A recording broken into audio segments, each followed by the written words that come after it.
Hello, everybody, and welcome. We're going to get started in about 1 minute. All right, 1 minute.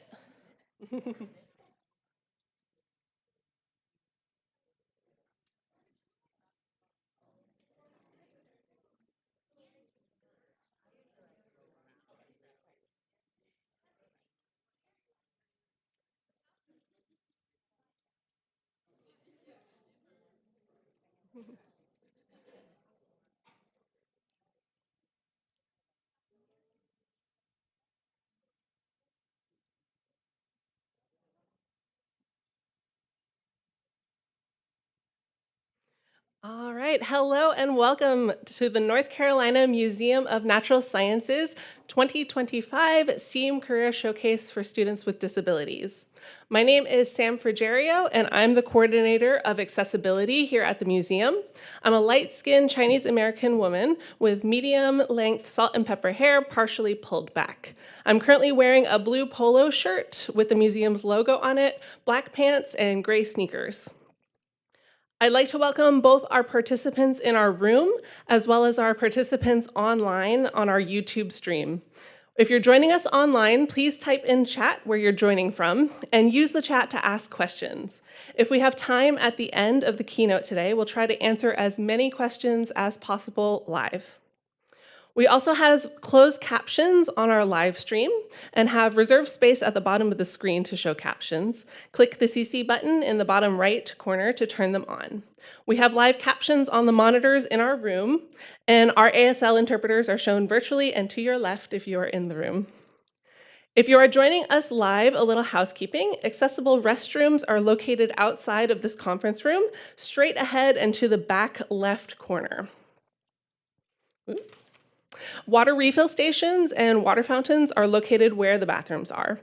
A single-use restroom is located on our first floor next to our big aquarium tank. And if you need to take a bio break, feel free to at any time. We have snacks available at the back of the room in the kind of back left corner. These snacks must stay in this room. No food is allowed on other floors of the museum. So if you don't finish your snack in here, please put it in your bag for later. Right now, we'll have some brief welcoming speeches before I come up here again to introduce our keynote speaker. Before I turn the stage over to our speakers, I would like to thank our sponsors so much for helping us make this event possible. This year's STEAM Career Showcase for Students with Disabilities is sponsored by Savas with additional support from Lenovo, SAS, and Bressler family. And without further ado, the first speaker I'd like to introduce is our museum's Deputy Director, Mike Sagar.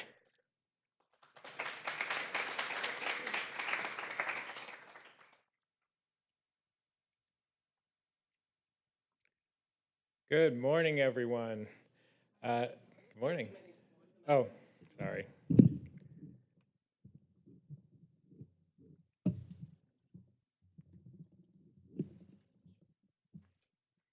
It's my great pleasure to welcome you to the STEAM Career Showcase.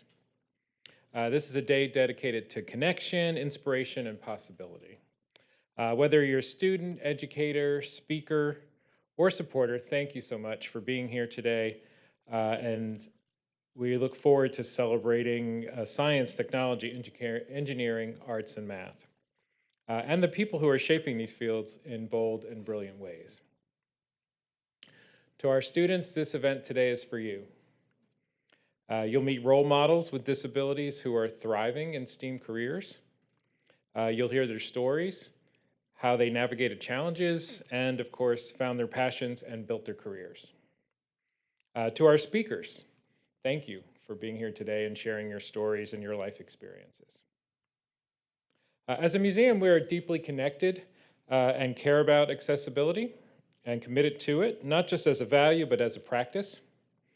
We've been working hard to make our spaces and programs more inclusive, and I'd love to share a few of our recent milestones.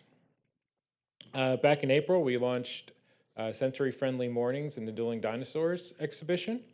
That is once a month and have seen over 800 visitors for a more welcoming, quiet space, a little bit lower sensory than what we usually have in the space. Our WRAL 3D Theater has real-time captioning devices. That's something new for this year, and you can request those at the front entrance desk or at tickets. We've expanded our bilingual offerings throughout the museums with exhibits and activities in Spanish, English, and French, including the race exhibit, Dueling Dinosaurs, Discovery Room, our Investigate Labs, and more.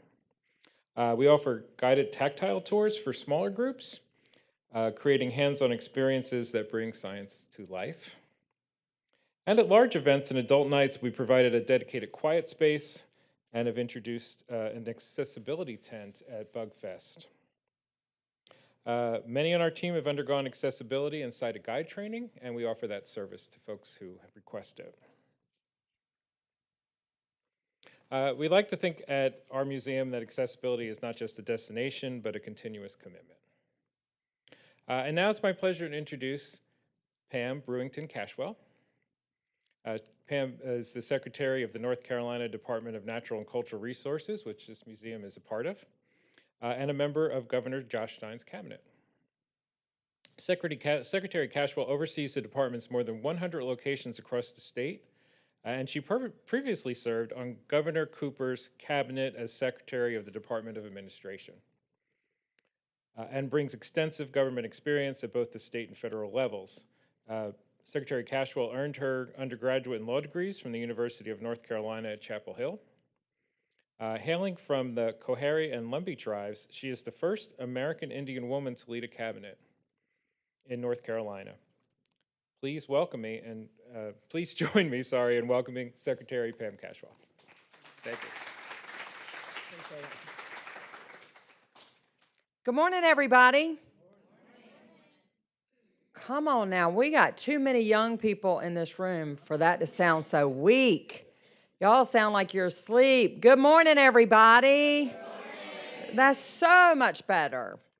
So first of all, as Mike said, I work for Governor Josh Stein, who is our governor here in North Carolina, and he sends his greetings to you all and welcomes you also to the museum.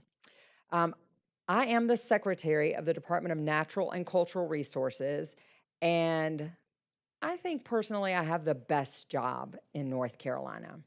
And that's because, as Mike mentioned, we have 100 different sites across North Carolina, everything from historic sites where you can go and learn about the cool history here in North Carolina, our parks that are amazing and beautiful and have great hikes on them. And I forgot something, so I got to stop. I have to stop and have to rewind. I'm so excited to talk to you all that I forgot to tell you that I am a Native American woman, which Mike just said, which is how I forgot that. But also, I have dark hair that is shoulder length. I'm wearing a red blouse with a black jacket and a plaid skirt. So forgive me for skipping that. I'm just so excited to get into telling you all what we do and really welcoming you to the museum. Also, I have really big round black glasses that I think are kind of cool. Glasses are cool. I love looking out and seeing so many people wearing glasses in this audience. Okay, and also I should say, I like to talk with my hands, and that's because I get so excited, and sometimes I'm talking with my hands so much that I've been known to like knock the mic over. So if all of a sudden you hear a big thud, that might be because I've knocked the mic over, because I've been known to do that before. I get so excited when I'm talking. Okay, so going back, we have the parks, we have historic sites, we have some really cool things that are related to STEAM, right? Science, you're in an amazing science museum. And we have more cool science museums around North Carolina. We have 3 others in North Carolina. We have the North Carolina Art Museum, and we actually have 2 of them, one in Raleigh and one in Winston-Salem. We also have 4 aquariums where you can learn so much about science and the aquatic world that we live and thrive in also. And we have the North Carolina Arts Council, and they work with your communities to get funding into your communities to do really cool arts projects across North Carolina. So at DNCR, and that's what I like to shorten the Department of Natural and Cultural Resources to, at DNCR, we really work to be good stewards of all the important resources we have here in North Carolina. And we also work really hard to educate people in North Carolina about all of those resources that we have. Given that we have 100 sites across the state, it's really important that we try to make those sites accessible to everybody in North Carolina so that everybody in North Carolina feels really welcome. We do that by providing certain amenities at various of our sites. Some of those have already been mentioned that are here at the Museum of Natural Sciences, but that could be assistive listening devices, braille signage, wheelchairs, accessible facilities, and other features to assist people who come to visit our sites. We also oversee something really cool here in North Carolina, and that's the Accessible Books and Library Services. It's called North Carolina ABLS. It's a special public library that circulates books and magazines, especially made for people who cannot use our regular printed material because of either visual or physical or reading disabilities. And so we are super excited to be a part of this special career showcase for you all. And we're so, so happy that you are here. This museum, you should know, is one of the top tourist attractions in North Carolina. So many people, students come on field trips here, people come from all over North Carolina, and people who come to North Carolina to vacation come to this museum. So you're going to get a really exciting experience today to be able to experience the fantastic exhibits that we have here. But this museum is more than just a place for visitors to come. Their mission statement says it best, probably, to illuminate the natural world and inspire its conservation. And conservation is something that I hope you're able to learn something about today. It's so important to us, to preserving our water, our land, our natural world around us. So I hope that you will enjoy your experience today. I love coming to this museum. My office is right down the street, so I get to come here a lot, which is really, really cool. It's one of the coolest parts of my job that I get to come to this place and like see what's happening. And when we save turtles that have been stranded on the beach, right? Sometimes those turtles get to come here to be rehabilitated so they can be released back into the ocean. So many cool things that happen in this space. So I'm excited for you all to get to experience that and really learn about careers that you can do in the STEAM space. So I'm really grateful to those of you who are here, like Ted, to be a speaker today. Thank you so much, speakers, for being with us. Thank you to our sponsors for helping us make this a great day. And I look forward to hearing in the future what so many of you will do in your STEAM career to help make North Carolina a better place for all of us to live and work and play. So I wish you the best today. Have a great time. And thank you for letting me come and share with you this morning.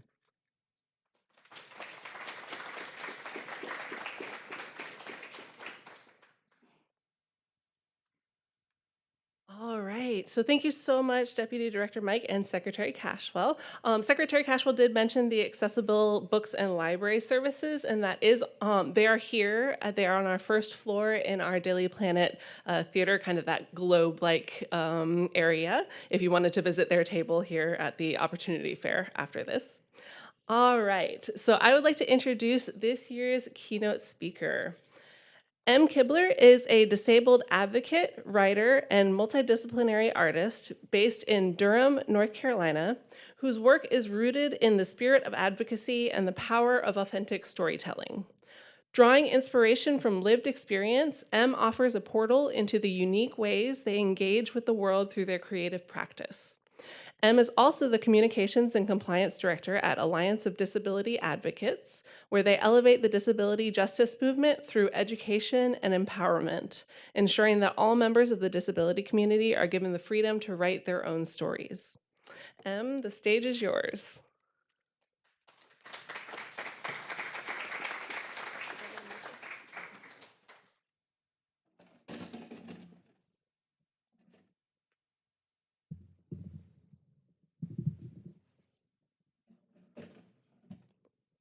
should work.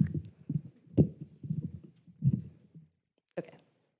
Hi, my name is Em, as Sam said. I am a white person. Sorry, this is gonna bother me, so I'm gonna fix it now. All right, there we go. All right, sorry, this good? Thank you. I'm a white person with shorter length, wavy blonde, brown, I don't know if I said blonde, wavy brown hair. I'm wearing glasses. I have a brown patterned blazer, a white shirt, and tan corduroys. So I am going to talk to you a little bit today about timelines and life timelines. A little bit before we do that, I want to say I do work at Alliance of Disability Advocates, which is a local nonprofit for people with disabilities. Focused around the independent living philosophy and supporting people in whatever community they choose, making sure they have the resources to live out whatever their goals may be.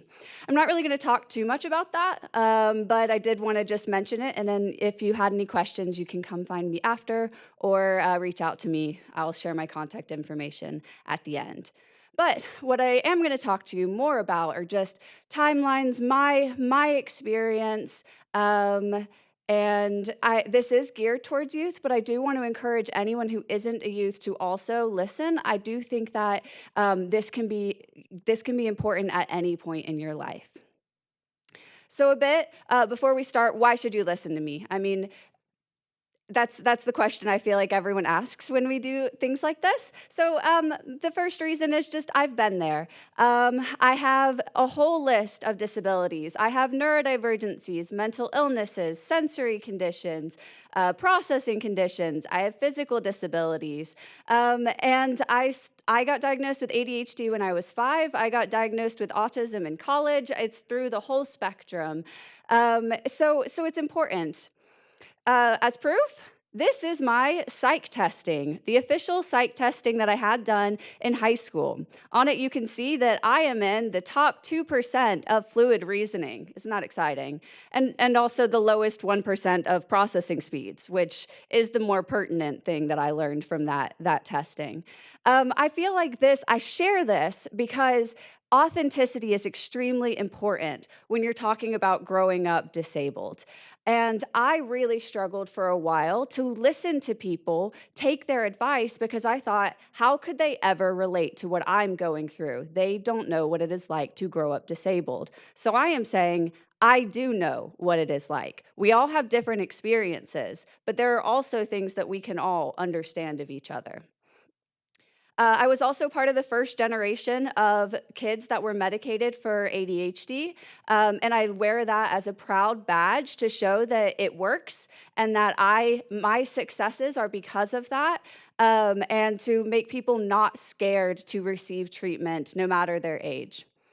Also, I did do research in ADHD when I was in college. This is another reason why I like to talk about things like this, but I will say that part of my journey isn't as important as the fact that I actually have these experiences. That gave me the understanding of the conditions, that gave me the passion for science, but it didn't necessarily give me the lived experience that the rest of this did. On the screen is a picture of my psych testing, as well as a picture of me in front of a poster presenting my research to some students while sitting on a stool. I forgot to mention during my visual description that I walked up here with a rollator walker, and I am sitting on a chair in case also. This is the only slide that I actually have photos on, so if you don't hear me give direct visual descriptions going forward, that's why. Everything else is just kind of colored blobs, or I will give a summary of what's on the screen. So it's important when we're talking about timelines to recognize that it is different when you are growing up and you are disabled, and that is completely okay. So every student has responsibilities like schoolwork, homework, they might have sports, they might have extracurriculars, they might have home expectations and chores and things like that, or they might have a job. Most students go through these different challenges. When you are also disabled, on top of those, you also might need extra time for schoolwork, for homework, for tests. You might need to have accommodations. You might be in 504 IEP meetings. You might have guidance counselor meetings you have to go to, extra meetings with your teachers. You might have the additional pressure of personal needs. Taking a shower might be the biggest event of your day, and it might take 2 hours to prepare for it and 1 hour to come down from it. You might also have physical conditions that make it difficult, or you could, like me, have both. Brushing your teeth might be a battle every single day. Not everyone has those challenges, but that can be something that adds extra pressure. Or you might have healthcare pressures. You might have doctor's appointments, physical therapy, occupational therapy, therapy. There's so many things that can take up extra time in a day that not everyone has to think about. That's why if it feels like too much, it's because it is. You don't actually get more time in the day just because you have extra time. Just because they've decided that you get, time and a half, double time, you still get 24 hours. And so you have a lot more to manage a lot of times. So it's okay if you need help. Use your support system. I really encourage you to do that. However, also recognize that sometimes doing this can lead to an over-reliance on that support system. And if you are always using other people because you have to, because there's only so much time in the day and there are all of these other pressures on you, you might have some delays in learning those important skills of growing up. And that's really what I want to talk about today. Because the worst thing that can happen is when you get dumped into the real world with no help, and all of a sudden you are expected to just know everything, and you haven't been prepared for it. So this is we're going to talk about taking that independence into your own hands and really making small steps so that life doesn't catch up with you and it feel like you're being dumped into the deep end. So let's show this in practice a bit. All right, so here's what I would consider a traditional timeline. Heavy air quotes on the word traditional, because everyone is going to have their own path, and that is extremely important. However, for the purposes of today, we're going to look at this traditional path, and you can apply this to whatever path you are thinking about. For many people, this timeline might be sufficient. They might not need anything more than this, and they should be able to go on their way and not feel the stress of it. For a lot of disabled people, it isn't enough. So let's add a little bit more to it. All right, so now we have some extra things to it. We have high school. During high school, we're going to get our first real job. Before college, we're going to drive regularly. In college, we're going to decide on our career at some time. And then after we graduate college, we'll have our first adult job, we'll live independently, and we'll start a career. So this is the oversimplification of a traditional timeline, or at least the one that I set for myself. If I had been given this, which in many ways I was, I would fail, and in many ways I did, because it is too simple, at least for me. So let's look at these steps individually and how they related to my story. So when I was getting my first real job, let's move that to where it actually happened.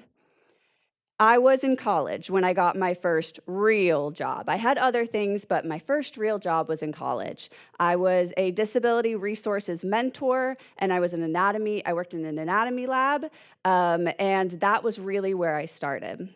I just simply wasn't ready in high school. I had a lot of health issues, I had a lot of doctor's appointments, and I just couldn't handle a job. A lot of people don't realize going to doctor's appointments so often can feel like a job in and of itself, especially when you are young. And so there just simply wasn't time for me to have a job. Moving to the next thing, driving regularly. I wanted to do it before college. A lot of people might think that's late. I know a lot of people start driving in high school. I knew that wasn't going to happen for me. And in that way, I did set myself up for success because I didn't try to push it in high school when I knew I wasn't going to be able to.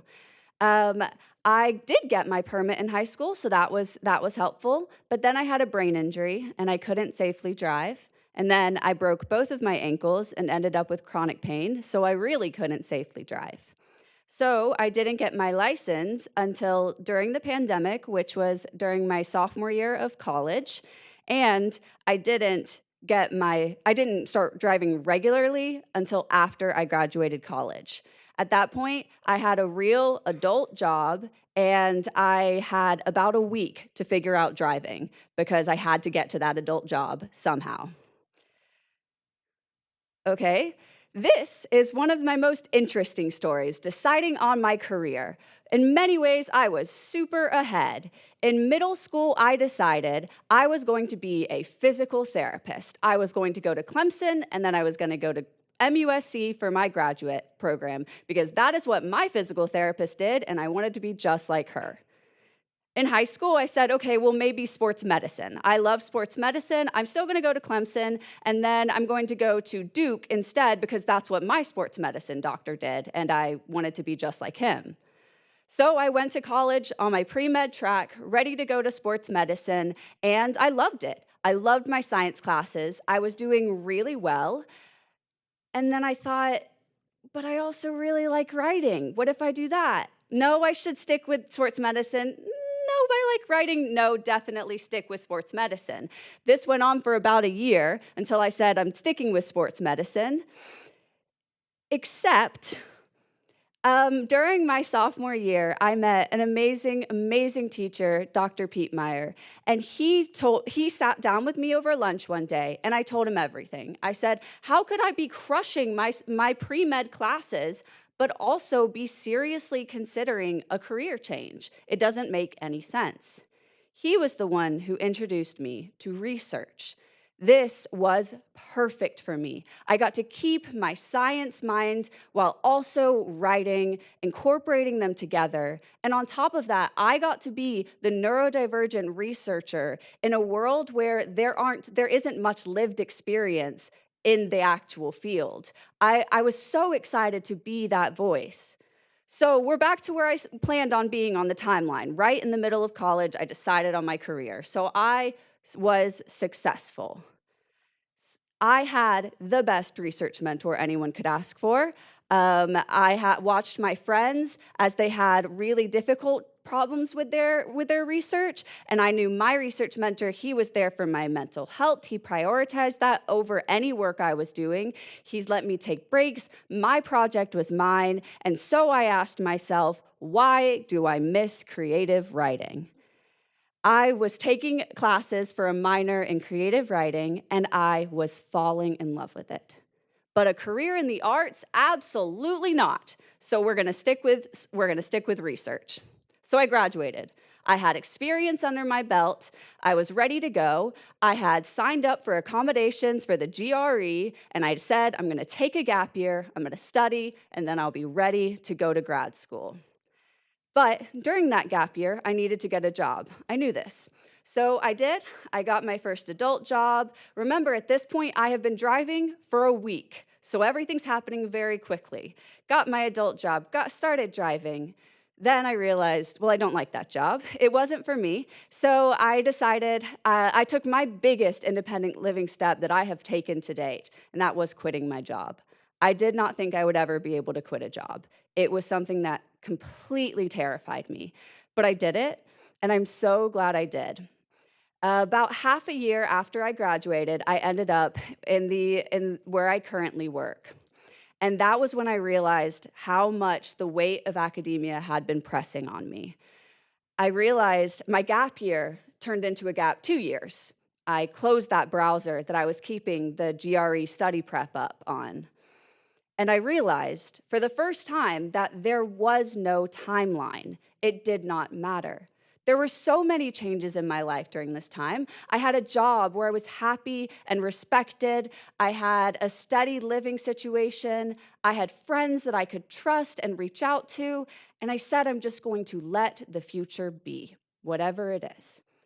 About 2 years ago, while I was driving home from work, I had an idea for a book that I wanted to write. And I thought to myself, this is my chance if I want to take it. I had every creative's dream experience. I had a job where was still creative after hours, and I still wanted to write, but I had a job. And that is not something everyone in the creative field has the consistency of. So I said, okay, this is what I'm thinking I'm gonna do. But that's where I went wrong. I realized it was never about a career. It was always about finding happiness in the future. I will say this, after 2 years of writing that book, I am so happy to announce that I am still working on my first draft. And that's okay. That's okay. You know, it's okay that that timeline didn't work the way I wanted to. I love my story. I am proud of it. I have put my soul into it. And when it does get published, I know I will be proud of the finished result. And that's what's important. No timeline when it comes to your career will ever work. There are too many changes that happen. It's just important that you take a step, any step forward. And then if it doesn't work, take a different step. It's never a step backwards, it's just a different step. If it does work, great, take the next step. That's all that matters. And just find the future where you are happy. Don't worry about this idea of the exact career or the perfect time plan. Just take steps and move forward. So yes, be happy with your future. So the one place on this, original timeline that I created that I say I did well on was living independently. But first, a caveat. Independent living is not the same as living independently. This is a misconception. So, independent living is having the power to make whatever decision is right for you. You're not put into any box, you're not forced into any living, you get to decide everything about you. Living independently is just living independently. For me, my independent living goals were that I wanted to live with my roommates instead of my parents. I wanted to cook for myself, and I wanted to drive myself. Also, I wanted to go to doctor's appointments alone. Those things were important to me. But these are not the correct ways to do independent living. There is no correct way. These are just what I did, and I want to show you my steps to them, my recommendations in case these are your goals, or you can apply them to whatever your goals might be. So for living independently-ish, my freshman through my junior years of college, I was in a dorm on campus. All of the rent was paid through our tuition system, so I didn't have to worry about that, and I had a full meal plan. Basically, I had all the support I could while still being independent. My senior year, I went to an apartment-style dorm, still a dorm, still paid through the tuition system, but now I had a kitchen, I lowered my meal plan. I kept a meal plan all through college because I was really struggling with an eating disorder, and I knew that was important to me. But I also knew that senior year I had to lower it because if I went straight from a full meal plan to nothing, that would be going into the deep end. So I had to go take that down step just a little bit to put that pressure on myself. Of course, after I graduated, that's what I did. I had all food that was my responsibility. We'll come back to that. I was in an apartment made for students, which was great because I didn't have to worry about utilities. It was furnished. And then after that year, I went into a traditional apartment, unfurnished. I had utilities. I was in a new city. I had to find a roommate. And I realized that frozen meals and soups are not sustainable as a food source. So, with cooking, one of my recommendations is to start small. Start by helping your parents, helping your guardians in the kitchen when they're cooking. Step 2 is to learn how to make an easy meal and just make it for the family, something that that's comfortable. Step 3, find recipes that you're comfortable with and make them on your own. And then 4, keep pushing that comfort zone. Keep building your skills. I personally was so scared to cook chicken from raw that I didn't do it until this year. Everything that I've cooked in the last few years were all ground beef because I did not want to touch chicken. If I did, it had to be rotisserie because I was not cooking chicken from raw.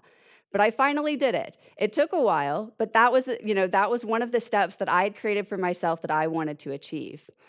Um, what I'm also going to say is you might go through a phase where you're eating frozen chicken nuggets, fries, and canned soup. That's okay, as long as you see that as a step. You got to take the next step past that as well. It's okay if that's what you have to do to get yourself to eat, to make sure you have something. But take the next step, learn how to cook a little bit more. Another really, really important, especially for disabled youth, step to take is going to the doctor, finding independence in your own health. So this is the timeline that I kind of did, but it doesn't necessarily have to mean, or the timeline I wish I did, I should say. Step 1 was in early to mid high school. I went with my support system, but I set some space aside for private conversations, asking my mom to step out of the room if I needed to, or even if I didn't need to, just so that I felt I had some agency. During late high school, I went with my support system, but I asked them to wait outside. The worst part for me going to the doctor was the check-in, check-out process. I didn't know how it worked, and it scared me. And so I said, they'll be there for that, but I'll handle the appointment myself. Then you might have it the other way. You might not have an issue with checking in, checking out, but not want to do appointment alone. Switch it, whatever works for you. In college, I started going alone to some appointments, to some specialists, or to the ones I was comfortable with, and I started making some small decisions without relying on other people. And then step 4,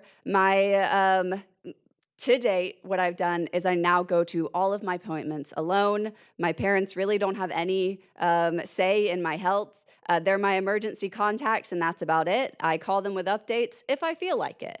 And I got comfortable. I'm in charge of my own health. But it was a lot of really small steps that got there. I'm not going to go too much into communication simply because I have another presentation and I don't have time about this. But if you have questions about communicating, come talk to me and I can share some of that information. The whole purpose, like I've said, of this presentation is to avoid being dumped into the deep end. So what do you do if that does happen? The best thing I can say is redirect. If your mom says it's time for you to go to all of your appointments alone, and you've never done that before, say, how about this appointment, we go together, but you stay outside, and the next appointment, I'll be ready to go alone. Explain why. Explain how that works for you, what's going on in your head. Communicate. That's the best thing that you can do. Explain that it's a little different for you. Explain everything. It will make it easier. They still may not agree, but at least you've tried. And then on the other side of that, you might have somebody who's not going to dump you in the deep end, or who might not dump at all, who might not be willing to let you take those steps. So you might have to push that situation earlier. You might say, well, I want to be more independent, so I'm going to take these steps. Set some boundaries. Explain yourself. Be nice about it. Be gentle about it. Communicate, but set those boundaries. The important thing is to remember that you are the expert on your own needs, so you make the rules. All right, so I want to go back to our original timeline that we started with, and I want to move everything to where it actually ended up happening. So I got my first real job in college. I started driving regularly just after I graduated. I lived independently at the exact time I had planned on it. And I couldn't decide on my career, so let's just change that to being happy with my future. Let's go with that. Okay, so it didn't happen in high school, right? It didn't happen. That's okay. Doesn't matter. It happened eventually. Let's get rid of high school, give ourselves a little bit more space. So this is the timeline that we've talked about, but this is still not enough. It's way more complicated than this. You need those small steps to take the big steps. This is what the timeline actually will look like. And this is still an oversimplification. Some of the things I did to be independent were picking up my meds alone, getting my first real job, getting my license, going to a solo doctor's appointment, driving regularly, being fully responsible for food, and paying rent after I graduated. Then I quit my job, I moved to a new city. Those were big. Living independently, learning how to cook, which didn't happen when I started my first apartment, as we said. Paying utilities, that was a big step for me. And then being happy with my future, asking for a raise, which is very difficult, and cooking chicken, which is one of the hardest things I've had to do. It's actually not that hard. Actually, I'm going to be honest, it's not that hard.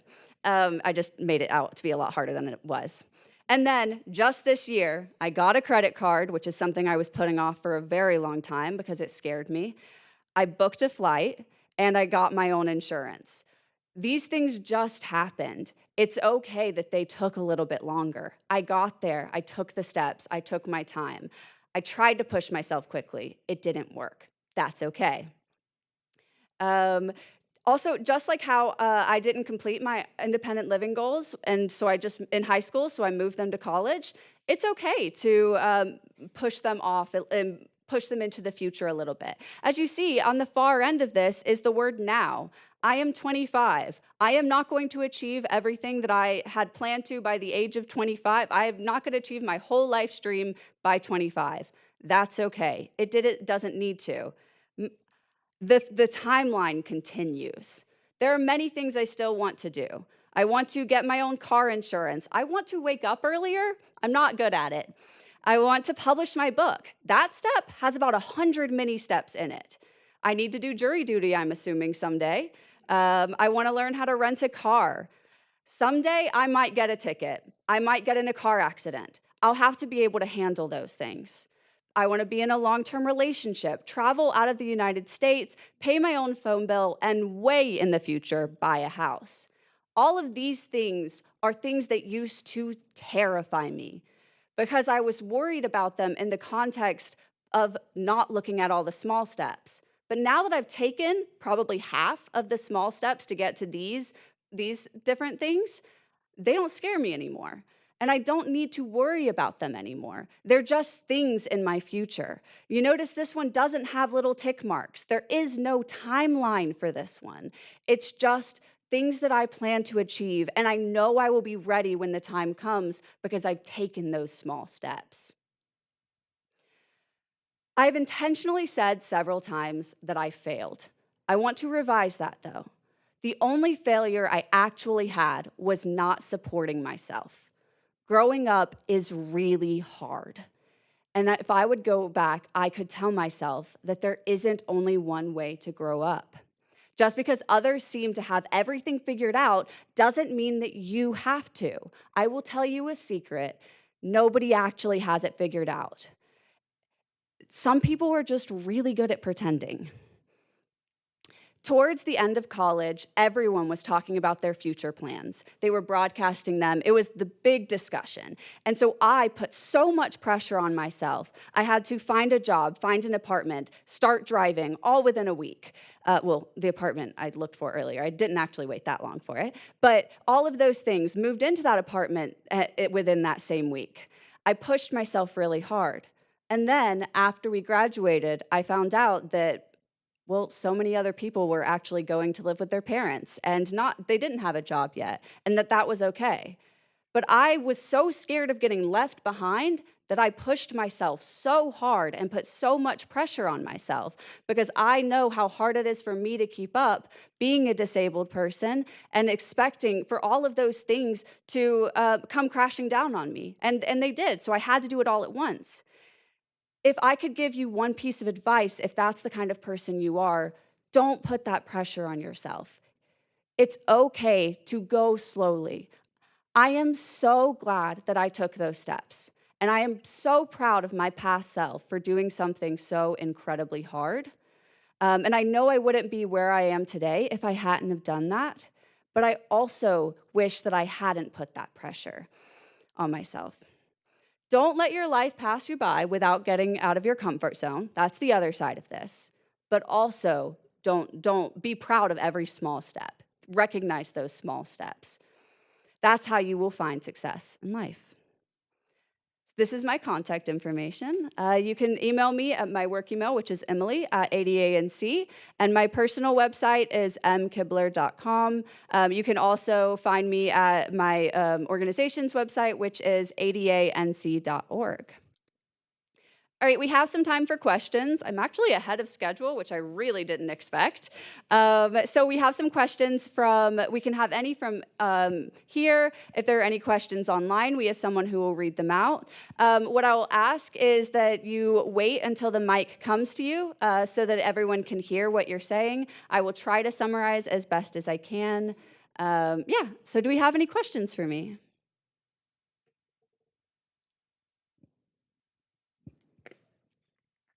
We have one right here.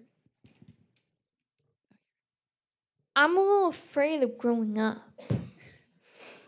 All right, the question was, I'm a little afraid of growing up. And let me tell you this, me too. When I was 8, I wished I was 5. I did not want to grow up ever. I cannot believe that I am no longer scared of growing up. Anyone who knows me wouldn't be shocked to hear me say those words because I have always been so scared of it. But the thing is, it's actually really fun.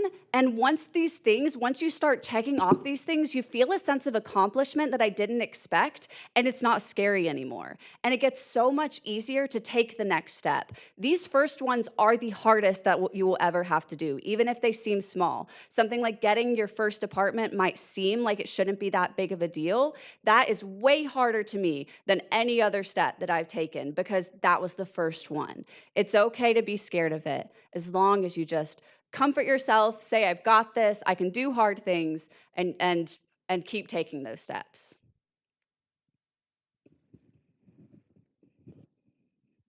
Hi, I'm a mother, of course. And so my concern is how transfer of these accommodations or make them comfortable to college. I mean, who we have to check with, to share our expectations and our worries and us to be scared for our children. And so how they advocate themselves. I mean, if it's a department there at college, or how was your experience transferring, going from high school to college? Yeah, so the question was, how do you share accommodations while you're transitioning high school to college? It's different with every college. I say one of the best things you can do is sit down with your child and really make a plan. What are they comfortable sharing? What do they want? What accommodations have they considered? Really include them in the process. And then there's always disability resources, disability service, something like that office at colleges. So reach out to them, see what they need. A lot of times they'll have meetings. The process will most likely be more straightforward than you're expecting it to be. But there might be challenges with it. I definitely hit my fair share of road bumps, and I had to learn to accommodate for myself, to advocate for myself, to really sit there in the disability resources office until they finally would take a meeting with me because I needed a curb cut so I didn't have to keep driving my scooter in the street. Might just be a hypothetical thing that happened, might not. Learning to advocate for myself was one of the best things that I did. And as parents, the best thing you can do is support that self-advocacy. Any other questions? I have a couple. First, I'm about to go to high school, so any advice for that? Yeah, about to go to high school, any advice? Take it easy. It's okay. High school is not as scary as it seems, and you'll be able to, you'll get in the swing of it. And just think about what you want, what your goals are. Really focus on making friends, focus on learning who you are, and then you can take those next steps, the ones we've talked about today, all of those bigger ones. If you have accommodations, I say right now is the perfect time to be a part of every one of those conversations. I started in middle school going to my 504 meetings, and I am incredibly grateful I did. So, that's definitely something I would advocate for. And just starting conversations with parents, with guardians, about how your experiences have shaped what you need, what your needs are. right, what's your next question? My other question was, I think I've got a general idea is that I want to work a trade. So I got a general idea on what career I want to do. Is there a question? I suppose that's not really a question. That's okay. Well, I'm excited that you have an idea.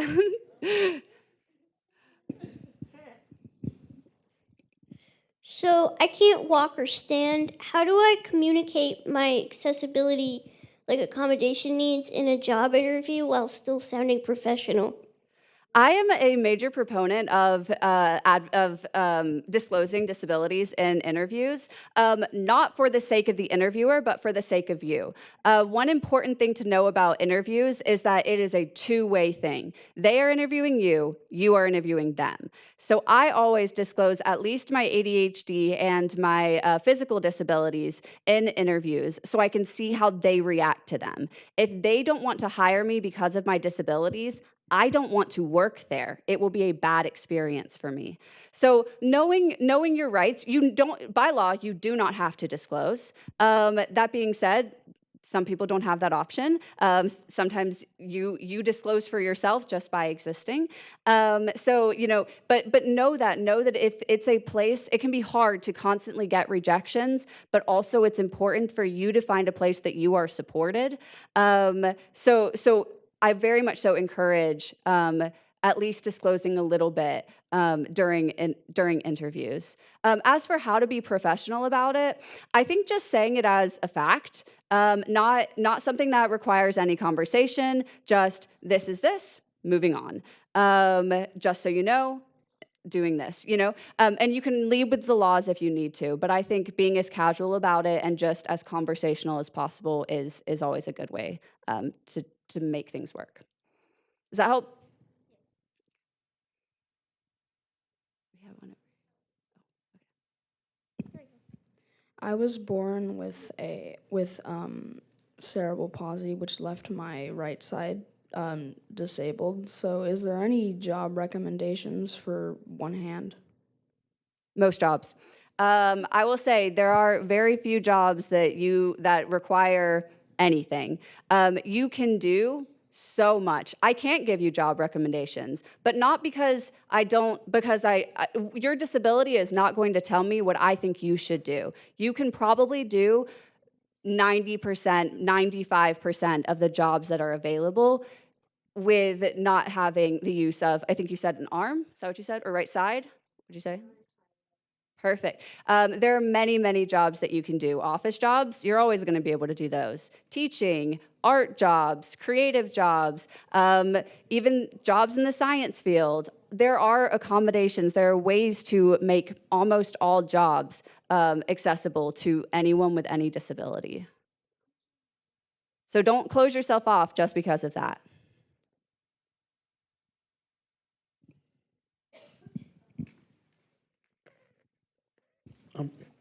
Good morning. I have a son who's, well, why we're all here. But just out of curiosity, um, like most kids some here, they're going to high school or they're going to college. And one of the important things that seems to happen with both of those experiences is the ability to travel overseas with their school for different programs or even post-school, post-college, or that whole gap year thing, like to join the Peace Corps or Merchant Marines or things along that nature. Do you have any recommendations, or was there something maybe you didn't call? Well, I shouldn't say that because the pandemic was happening, so apologies. But were there any opportunities that you knew of while you were in college for um, for people with disabilities to get the opportunity to travel overseas and see more of the world and do things overseas? Yeah, I'm so glad you brought this up. It is a touchy subject for me, but you are absolutely right. So the question was traveling overseas when you are disabled and how to manage that. It was something that I thought I would never have access to. In high school, many of my friends did it. In college, my friends started doing it, and I was like, well, I'm not going to be able to, especially when in a wheelchair. I was like, it's just not going to happen. And I really wish I hadn't have had that mindset because I closed myself off from even trying. After before the pandemic, I had worked with a teacher, and she on a trip to Italy, and she had said, "We will make this work. We are going to do this Italy trip completely accessible. We will find only places that you will be able to go in your wheelchair, in a scooter, whatever you have, and we will make it work so that you can go abroad." And then the pandemic hit. So that didn't happen, but there are options available, and it's going to be harder. That's just a fact. There are going to be more things you have to consider. One of the things I was nervous about was, what if I can't get my meds? I don't want that to be an issue. As you see, traveling outside of the US was on my future board because it is something that still scares me. There are more challenges that come with that when you are disabled. But that doesn't mean that you can't do it. Really talk to the organizers, talk to the people and say, how can we make this accessible? Advocate for yourself is probably the key of everything.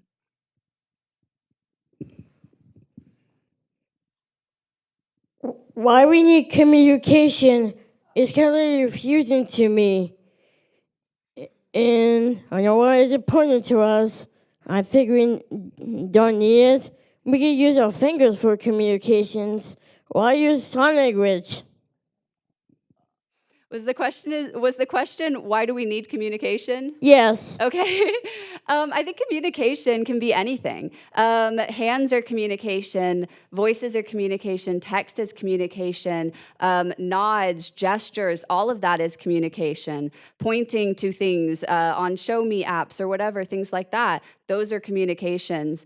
And so why do we need communication? It would, I think that if you're asking that question and why do we need verbal communication, we don't.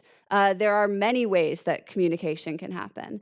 If you're asking and why do we need communication, that might be a bigger question that I don't know if I can address in this. Okay, thanks. Of course. And also, if you go on stage, a performance for a ton of people that's looking for you, that's important for you communication. That's a little challenge for me because I do look stage for sometimes, and you have to look for a ton of people that were clapping for you when you're doing something on the stage. Mm-hmm. Yeah. Don't know if there's a question. Okay. Can we have one more? Yeah. One last question. Yeah, I've got a question for you.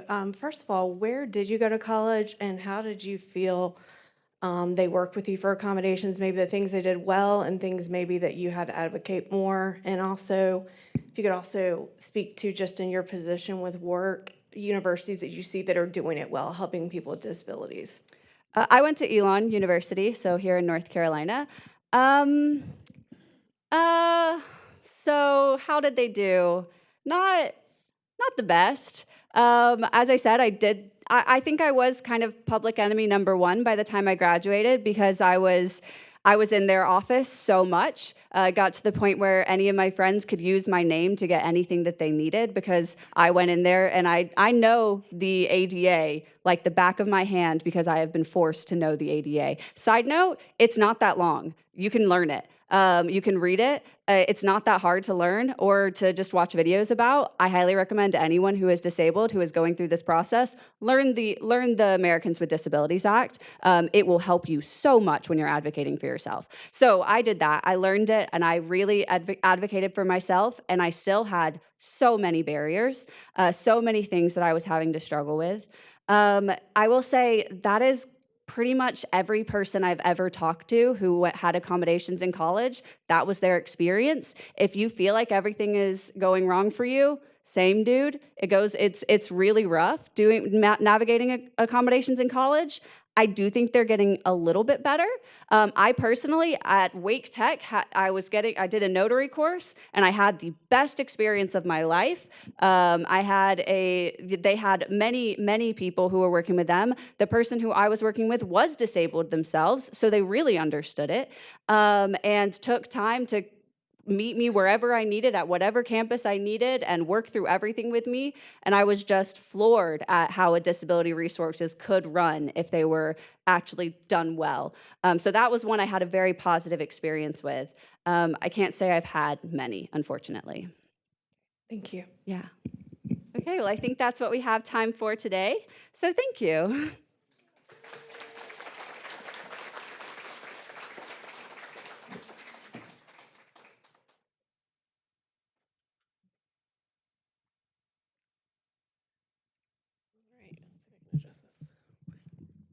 All right, thank you so much. We enjoyed hearing about life's changing timelines and your strategies for independent living today. All right, so thank you so much to those of you who joined us online, and we hope you have a wonderful day. Our online stream is now going to be finished, so I'm going to switch over to everybody in the room here. Okay, so it is 11 o'clock, so the Opportunity Fair begins now, where you can explore the museum and interact with the many organizations that have tables and booths today. Our ASL interpreters will be available from approximately 11 to 11:45 to help interpret conversations during the fair. Speakers for our event are going to be at a table outside this room if you wanted to check them out, and we'll also be there if you had any other questions. And the fair goes until 12:30 if you'd like to explore the whole time. Oh, actually, wait, hold on. There we go. That's helpful. All right. You're also welcome to stay after the event is over to explore the rest of our museum. Another choice is to come back to this conference room at noon, where we will undergo a magical transformation into 3 separate rooms with an ASL interpreter and live captions in each room. We'll have 3 amazing panels with speakers to ask questions. Brian is going to be in room 1, which is the area of this room to your left. He's going to be talking about North Carolina's first hospital and the relationships of physicians, patients, and how buildings can help create positive outcomes. Lacey is going to be in room 2, which is kind of the center area of this room, talking about her experiences growing up and her research in neurosociology. She studies how culture affects whether a dream or goal is considered possible or not. And Ted is going to be in room 3, which is to your right, talking about computer programming and the process of technical writing, which he defines as playing with software and then writing about it. Because we must transform this room, we'll need to clear this area until the breakout sessions. There are, again, snacks in the back if you want to grab any to go, but no food is allowed on the other floors of the museum, so you gotta stick them in your bag for later. Our Dueling Dinosaurs exhibit on our first floor has a sensory-friendly experience with louder equipment turned off until 1:30 p.m. today. And then after the event is finished at 12:30, feel free to keep exploring the museum, like I said, or head to your other commitments. We just ask that you return any resources that you checked out, like our sensory-friendly bags, noise-reducing headphones, etc. And thank you again for attending our STEAM Career Showcase for students with disabilities, and I hope you enjoy your explorations.